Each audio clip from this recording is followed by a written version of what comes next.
Hi beautiful soul, welcome to today's video. My name is Inès. We want to talk about unleashing your power through embracing your shadow. What is our shadow? Well, it's that part of us that have our hidden fears, our untapped potential, and our suppressed desires. Sometimes we don't want anybody else to find out about that aspect of us.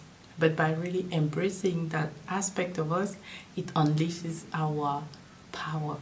So let's find out how we can do this in our daily life. So the first point is really to recognize that shadow aspect of us. In this self-development space, we want to show our best side. We tend to want to avoid our darker side, our shadow side.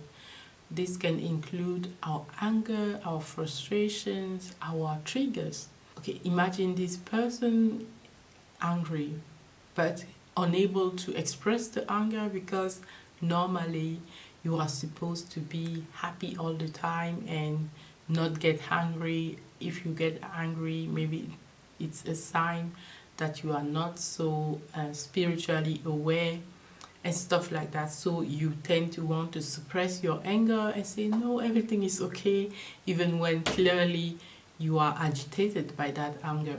So by recognizing the shadow side, the anger, and embracing it, by letting ourselves express it, maybe in a safer way, when we go in nature to have a walk, when we can shout at trees, I don't know, or go somewhere and just walk until we don't feel that anger anymore, until we understand at a logical level what that shadow really is, and is trying to bring us into our balance. Understanding, for example, that our anger is just to show us an aspect of ourselves. So then we can understand, if I'm angry at one person, maybe it's because I was having unrealistic expectation toward that person, and now that that person is not fulfilling those unrealistic expectations, I feel angry at that person.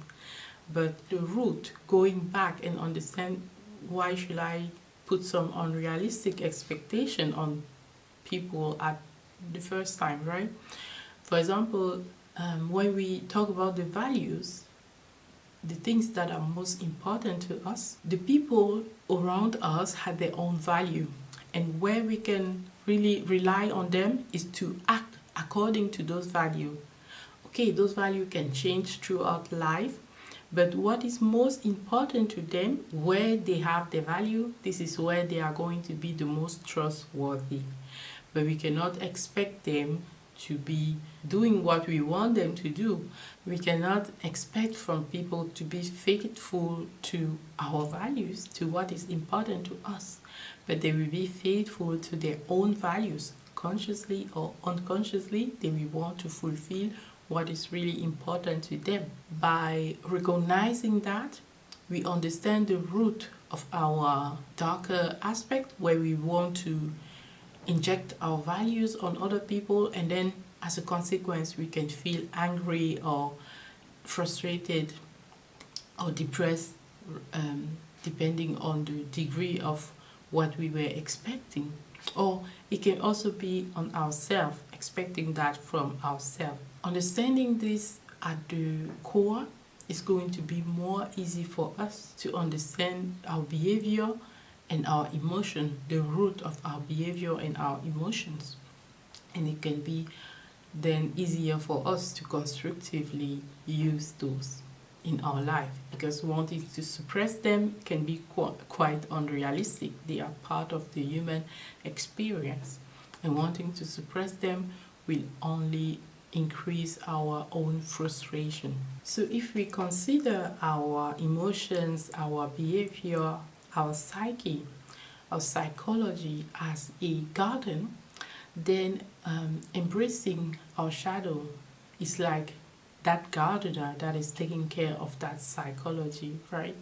First recognizing the shadow and then embracing it. Just like the gardener is taking out the weeds so that the plants can grow healthily, So is it for us recognizing our shadow and then taking care of it is going to help us to be more resilient and also to grow and expand and to heal. So I don't want us to stay trapped in that notion that we need to heal at infinitum. We can just decide that we are whole right now and live as if we were already healed, and not be afraid of our shadow, but ask them to come up so that we can face them, embrace them, and go forward, right? So now let's talk about how to integrate our shadow. Embracing our shadow is not about identifying it and then suppressing it and let it go, but it's more about integrating it in our existence, in ourself, in our being, so that we can have a more authentic existence.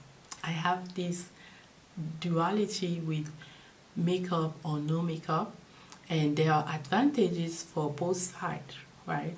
Like the makeup make you feel more confident, more creative, you can be playful with how you use it, and your no makeup make you take care of your skin at a more deeper level so that you can really look beautiful in a natural skin and be courageous to show your imperfections even if you are taking care of your skin, right? Being without makeup is letting away all those chemicals that are included in our makeup, and that can mess up with our hormones and with other chemicals in our body, right? Because the skin is absorbing a part of it, even if it's just a little bit of it.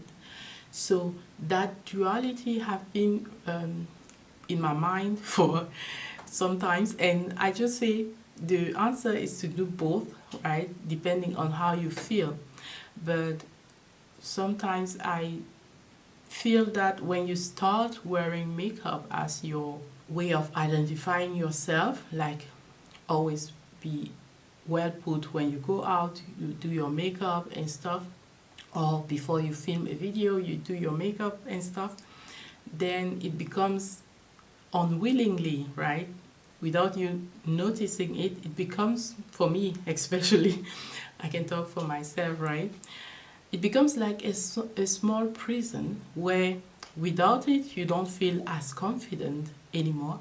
Without it, you don't feel as beautiful anymore, right? And that is the danger.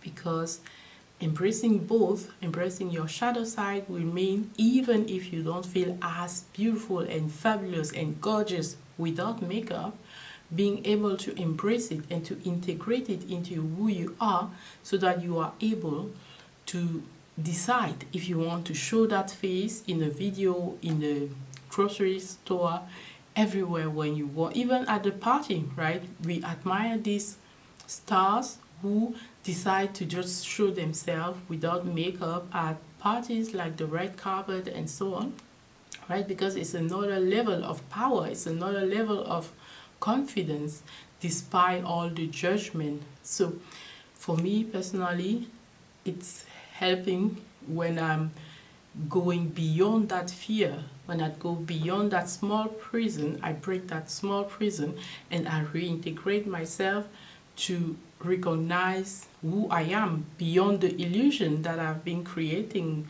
with my playfulness and my creativity and with makeup. It becomes an illusion where I can lose myself if I'm not conscious of it. So taking my power back, taking our power back means to recognize the illusion and to be ourselves regardless. So when we really embrace our shadow and we integrate it, it really helps us to find out hidden talents and a newfound confidence that we can use and go forward toward our desires, toward our goals, and really get what we want in life. Despite feeling the fear, the doubts, the limiting belief that we can have, despite feeling all of those, we then have the confidence to move forward. Or even if we don't have that confidence, we shakily move forward anyway, right?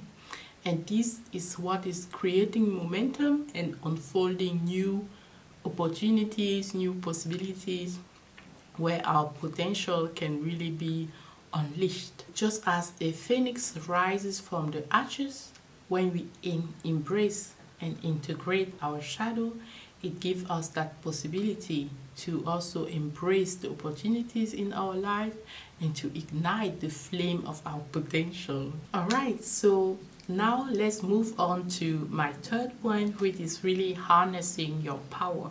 By embracing our shadow, we unlock our creativity and energy that propel us towards self-actualization. And there are two examples that I want to share with you. One is escaping the comparison trap. The comparison trap. When you find yourself comparing yourself to others, well, it can be a beautiful thing because it's always a feedback mechanism. It means that you are admiring some aspect of those people you are comparing yourself to, right? So let's identify what exactly are those aspects. When you find out what those aspects are, let's use this exercise from my mentor, Dr. John B. Martini, where you take the traits of the greats and you try to find out where you have it also in your own flavor. So let's say you find them intelligent or business savvy. You take that and you ask yourself, where do I have the intelligence? Where am I business savvy? The family is also a form of cooperation, a form of business. Even if we don't do the monetary exchange, we still require the management, the motivation of the people in the organization, right? Which is the family unit. So where do you have your intelligence? You will find out that the areas that are most important to you, you want to learn there naturally. And as a result, you have the most intelligence there. So find out what your flavor is, or maybe you have that intuition, what people call spiritual awareness. You know certain things, you have that wisdom, right? So honoring your own flavor of intelligence or all the traits that you can admire in someone else is going to help you to recognize that nothing is missing in you, and this is how you embrace that aspect of your shadow. You integrate it, and now your power is unleashed because there is no reason to compare yourself to those people. And one other important thing how you can deal with that comparison trap is to integrate those people also into your heart, right? Sometimes we want to cut the cords, right, and push them away, like, okay, here's my sphere of individuality and you go out of my sphere, stay out. No, what is the real wisdom is to recognize that we are all one. So there's no possibility to put people out, right? So at an energetical level, then we are in harmony with ourselves when we integrate everything. Pushing people out is like pushing that part of yourself out, that shadow aspect of yourself, right? That darker side of yourself, pushing it out. So it's like disconnecting from one part of yourself. And you will only feel whole to the degree that you integrate everybody into yourself, recognizing that every trait that everybody else has is also in you. Be it the positive trait, be it the negative trait, you have it in your own flavor at your own degree. Recognizing this helps you to say, okay, I integrate this so I can put those people into my heart, not on a pedestal where you admire them and you think, oh, what they have, I can never have it, and not in the pit where you think, oh, I don't want what they have, I will never do things like that, but you put them in balance in your heart. You recognize that under the right circumstances, you might be doing the same things, right?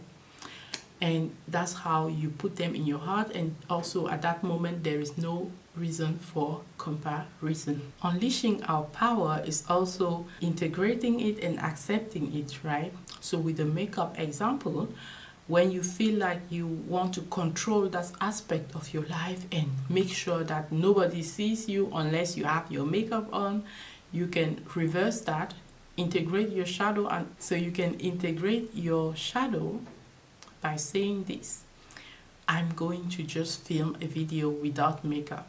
So now you are broken that chain of uncertainty, insecurity, not feeling confident enough without your makeup. You break that chain because you are willing to step out and show up without that makeup. So the makeup loses its power on you instantly because you were willing to show up without makeup.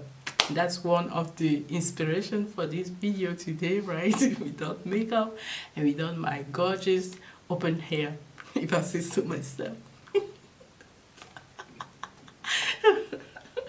All right, so I'm just with my 4 breads, and I put them in a small bun, and we can do our video, right? Which I really appreciate, because this message is also part of my course in New York, where I have lesson 8 is about embracing your shadow. I cannot wait to bring this to you. What I'm doing right now is going through the program again myself, right? Doing the inner work and the affirmations and the inspired action, so that when I give you the program, it's really that I've gone through. And sometimes I can find places where I'm overthinking, and I have to say, okay, please don't overthink here. Just go with your imagination and with the flow, right? So this is what I'm doing right now, and I cannot wait. I'm so grateful that it's already almost done, and I cannot wait to bring it to you. So be patient, right? And thank you for your patience, I should say. All right, finally, to conclude this, I want to share with you some examples how embracing our shadow and integrating it can help us really tap into that reservoir of creativity, of energy, and bring us into self-actualizations. Well, the 2 examples that come into my mind are an artist, for example, that used their dark moments to really be inspired and create their masterpiece. I can think about singers who go through a breakup, for example, and then they create the most amazing breakup music that resonates with so many people, right?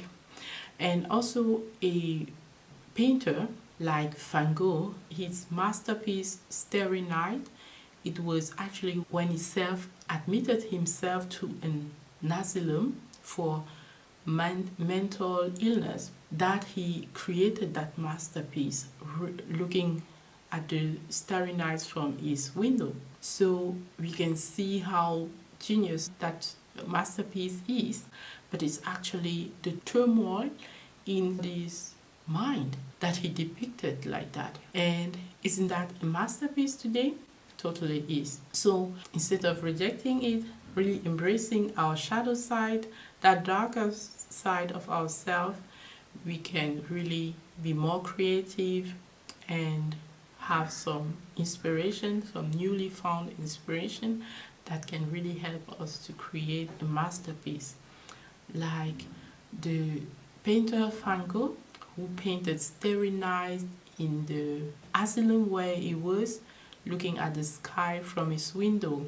Although it can be terrifying, we can have feelings of fear when we think about our shadow side or all the darkness that is in humanity consciousness. Although it can be scary to look at it, by really looking at it, identifying it, recognizing it, integrating it in ourselves, we help the world to heal a little bit, because we can show an example of how embracing it is not that bad after all. How embracing it can really help us to unleash our power and to go more into that divine side of ourselves, instead of only want to have everything in duality, like either it's good or it's bad.